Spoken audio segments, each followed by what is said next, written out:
Welcome to Mukta's cooking. আজকে আমি আপনাদের জন্য নিয়ে এসেছি white sauce পাস্তার recipe.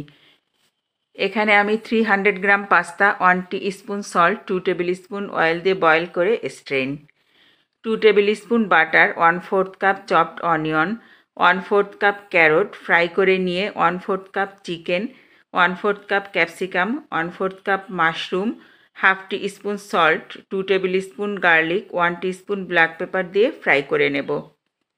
3 tablespoon butter, 3 tablespoon flour fry করে নিয়ে, 500 গ্রাম মিল্ক দিয়ে ঘন হলে চিজ দিয়ে বয়েল পাস্তা এবং ভেজিটেবল দিয়ে মিক্সড করে নিতে হবে।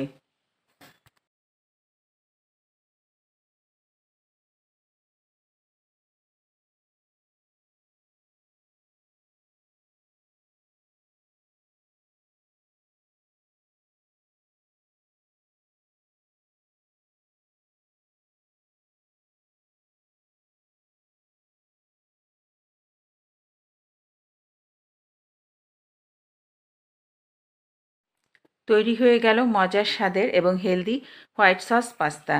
যারা এখনও আমার চ্যানেলটি সাবস্ক্রাইব করেননি তারা আজই আমার চ্যানেলটি সাবস্ক্রাইব করবেন এবং ফেসবুক পেজ থেকে দেখে থাকলে লাইক, কমেন্ট, ফলো এবং শেয়ার করে দেবেন।